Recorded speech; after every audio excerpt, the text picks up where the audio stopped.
Hi, I'm Technomancer, creator of Crossroads, and this is my spotlight on the mod. So, first of all, this is a spotlight. We're going to do a quick run through of the mod, sort of an overview of what it's about, and show off some of the cool toys. This is not a tutorial. There's a link to a full tutorial in the description below. This we're going to try and keep short. So, this spotlight's made on this version on the sign. You're probably on a newer one. Things might not all be the same, but hopefully they're similar enough that this is still helpful. So we're going to grab these three items. This is a wrench from Essentials, just a rotating tool. This is an Omnimeter. It lets me read out numbers. And this is a guidebook. If you have Patchouli installed, which is a different mod by a different person, there will be a full in-game guidebook with all the documentation you could ever want. It has full details on everything, and I really, really strongly recommend you get one of these. Alright? So, by law, every mod spotlight has to start with the ores, even though no one cares. So, there's 4 ores added, 2 overworld metals, rubies, which drops from nether quartz, and void crystal, which is just found in the end. And which is used for very late game stuff. So, Crossroads is a big, complicated automation mod. So this machine, which has gotten turned off, because I haven't run this in a while.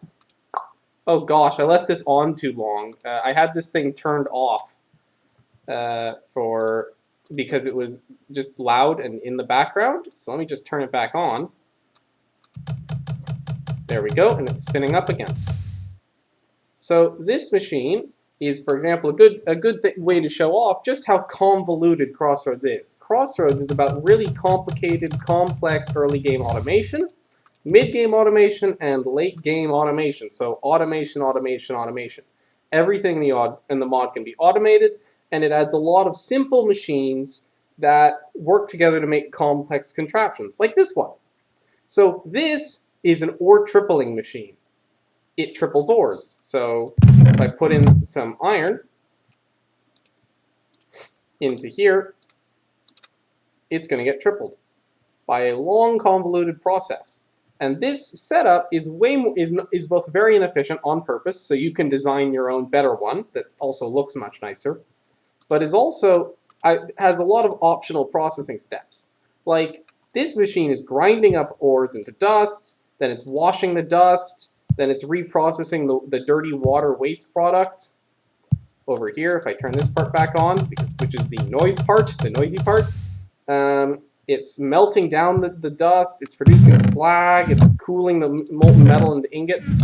It's a very complicated machine, and you don't need all these steps. Like, you could remove the washing if you didn't want to do that, and it would be slightly less efficient, but still, you wouldn't get quite as many byproducts, and it would take a little bit more coal to process, but it would be much simpler. Or you could remove the reprocessing step, and you wouldn't be able to recycle so many of the ingredients, and you wouldn't get these nice handy byproducts like redstone, dust, and salt, but it would again be a simpler machine. If I only wanted ore doubling instead of tripling, it's much, much simpler. Like, this machine uses rotary power, which is one power system in the mod. It uses heat, which is another power system. It uses steam to convert heat into rotary motion. It's very complicated. This one only uses rotary power and wind power, just a wind turbine.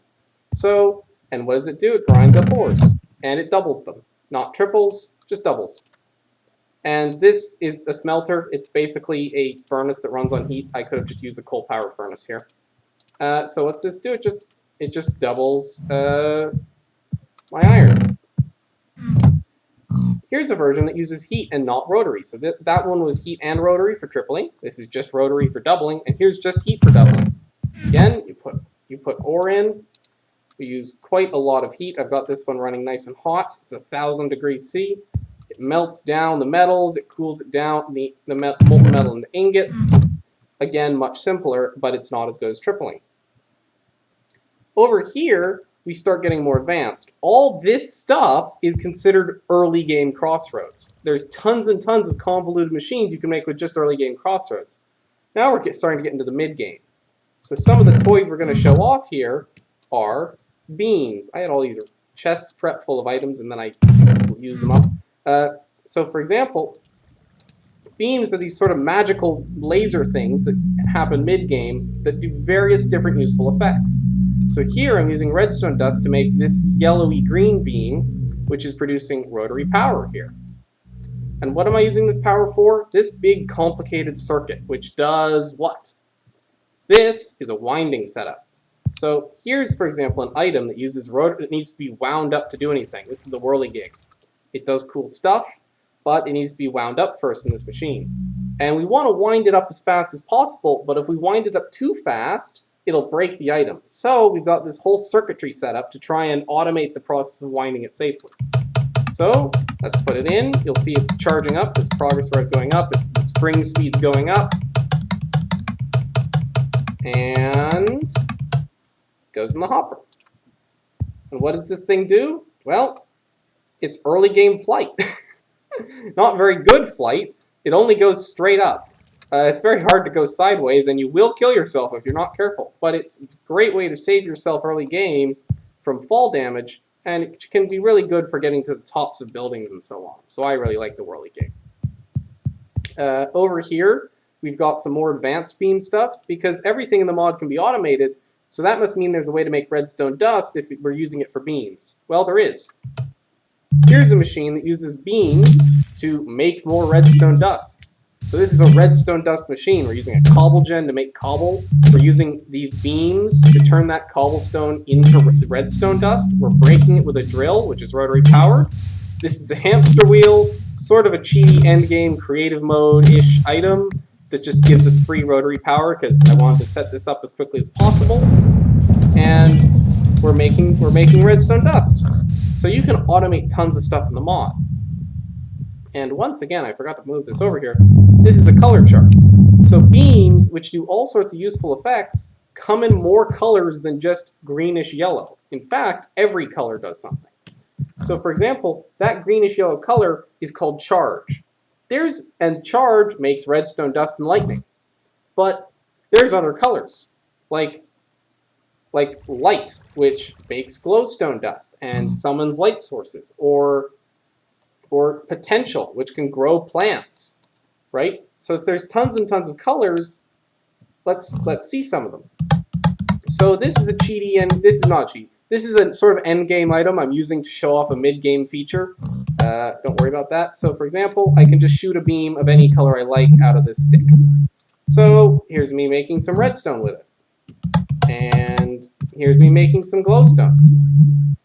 And, because I want to do the demo, here's an explosion.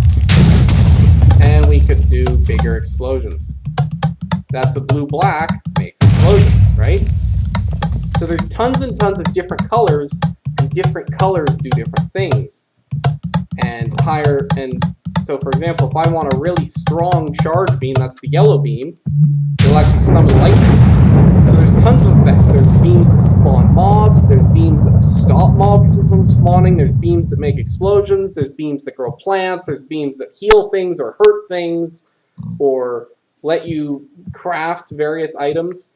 Beams can do quite a lot of different stuff, and they're very, very handy and powerful, but this thing I just used to shoot different colors out of my inventory is fairly late game, so if you want to use it, you need an automated setup to make beams and manipulate them.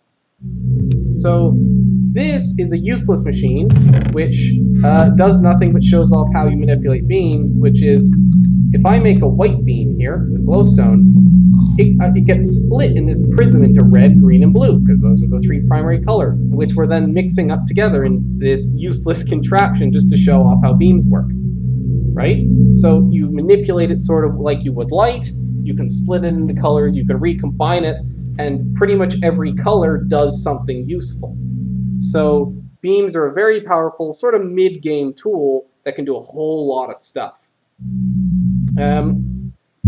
Now let's say you're done with mid-game and you're using beams, you're using rotary, you're using heat, you've got a whole automated base, and you're ready for late-game crossroads. Then you get to this stuff. Now this is a little more complicated. Now this is paths. Paths is where the name of the mod comes from. There's two paths. and crossroads. At crossroads is where 2 or more paths meet. So this must be important because it's what the mod's named after. So after you've done a certain amount of stuff with beams, and used every single color of beam somehow, you'll be able to unlock a path. There's 2 paths, alchemy and technomancy. I definitely don't have a bias at all on which one's my favorite. I say my username being Technomancer. So normally in multiplayer you can only choose one path, so choose wisely. In single player you can do them both, and there's config options so that people can do both in multiplayer or only one in single player. So if we want to do Technomancy, and let's say let's just unlock it in this machine. Technomancy unlocked. And it's also added into the guidebook. See, there's a new chapter. So what has this done? Well, it means I can craft things from Technomancy and use them. So that staff we used earlier to make those beams was from Technomancy. There's other things from Technomancy. Here's some cool goggles, which lets me shoot a fire laser out of my eyes. Or I can turn on X-ray vision and see that, oh, there's some pigs buried down here. Or I can open a crafting UI. So there's some handy utility goggles, right? And we're just going to take these off. But Technomancy adds a lot of cool toys, which are focused mainly on rotary power, beams, and time manipulation. Time manipulation is pretty darn powerful and complicated, as you might expect. So this giant machine here, this thing that's humming ominously and uses a beacon, we don't have time to show you what this is. It's Technomancy. It's basically a really late game, really powerful beam source. Think of it as a magical nuclear reactor. Anyway, we're going to use that as our power source to show off this thing. It's also overkill to power this thing, but hey, what's the point of making a mod spotlight if you don't get to show off a giant, cool, floating, humming orb? So this is a time speeding upinator. That's definitely not the actual name, which is speeding up time in this orange area. So if I walk in here, suddenly I'm super fast. So fast that it's very hard to stay in this area. I could have easily made the area bigger, but this is just a demonstration. If you've got motion sickness yet, you're not, at this point, you're not alone. It works on mobs. Hey Piggy, want to show us that? And then it runs out of the area and it slows down. It runs on pretty much everything the player can do and anything a mob can do. And even better than that, it works on machines. So you can speed up a whole bunch of machines several times. In this area, time is running at quadruple speed. You can do faster than that, you can do slower than that, you can do bigger areas, you can do smaller areas. So time manipulation, obviously very powerful. But there's other stuff in Technomancy too, which we don't have time to show off. See the tutorial for more, obviously. Now we're going to do the other path, which, if we just unlock that, we're going to do in this machine. And full details on what I'm doing here is obviously in the book and tutorial. Alchemy unlocked. What's alchemy about? Well, if Technomancy was about time and very convoluted rotary stuff and beams, alchemy is about materials, making materials, mass production of materials, weird new materials that do special things, and it's also got a lot to do with heat.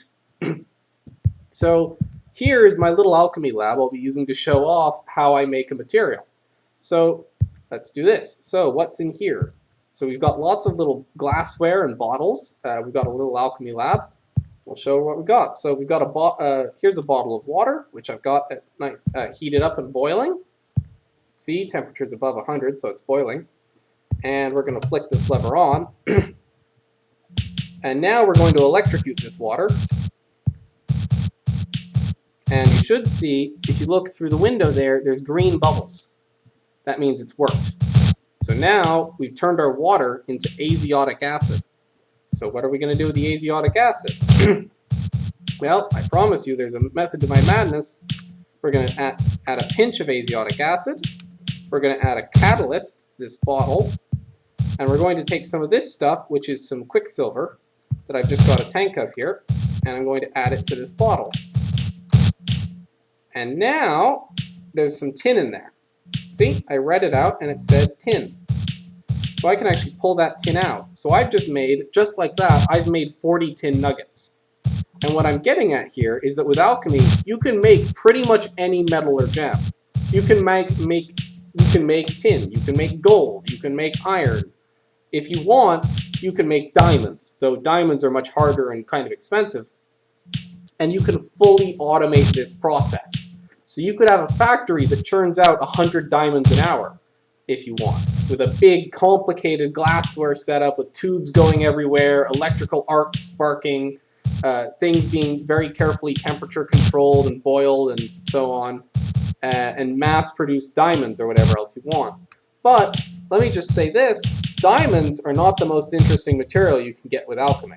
I mean, we just saw that there's a ton of new ones. We just saw quicksilver and acid and this thing, which is a catalyst. But there's obviously some new materials that are a little more interesting. Let me turn off the electrical thing.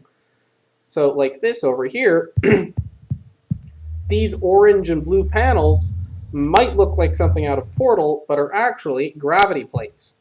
So this blue stuff's super dense material that we can make with alchemy, which attracts us. And it's actually quite hard to escape this because it's so attractive.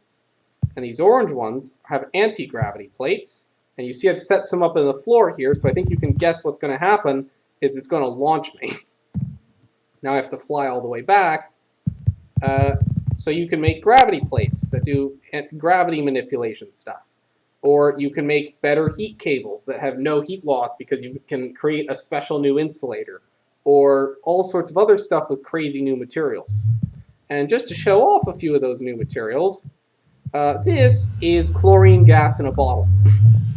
Now I know what you're thinking, why do I care about chlorine gas in a bottle? Well, fun fact, chlorine gas is actually banned by Geneva Convention, and that's not actually a joke. So for example, I can just throw a bottle of this for whatever reason I like. And if I do it to myself, you'll see a whole list of things that kill you very quickly and make living quite a miserable experience, which is why I've got a milk bucket over here. But chlorine gas isn't the only thing we can put in a bottle. No, no, no.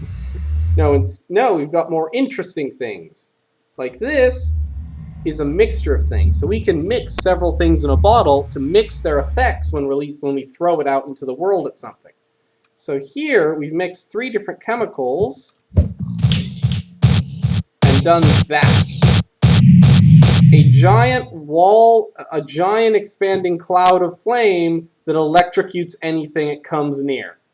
It turned those pigs into zombie pigmen with the electrocution before killing them with further lightning. I can think of some uses for that.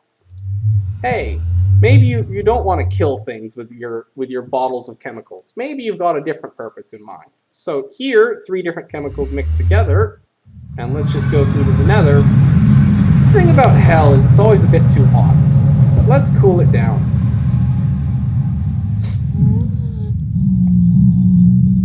And we've got a little bottle that lets us that actually lets us terraform in one bottle. It's freezing the lava. It actually is changing the biome. We're in a snowy tundra now. You can get bigger versions of this that'll do like a massive area at once instead of these little clouds, but I didn't set one of those up to show off. So we can actually terraform quite easily in all sorts of different ways. You want a snow biome in the nether? Sure. You want to turn your jungle into a desert? Why not? Why did it spit me out here? I don't know. So alchemy, again, very powerful and lets you transmute not only new materials, but also transmute the world. So I hope that gives you sort of an idea of what Crossroads is all about. It's a very complex automation mod. It's very powerful if you're willing to stick with it, but these very powerful things are not easy to use or easy to get. Usually it's hard to use for things like machines, and it's hard to get for things like alchemy materials. There's multiple paths you can go down. You can choose to manipulate time and make and time and space using the many things that technomancy adds, or you can try and create and mass produce materials using alchemy. You can become very powerful in your world and just be able to automate pretty much anything with incredibly complicated machines with a very steampunk feel. So I hope that you've gotten the idea. If you're interested, there's a download link for the mod in the description below, and there's also a Discord link in case you want to ask questions or just want to chat. So, I've been Technomancer, and I hope you enjoyed.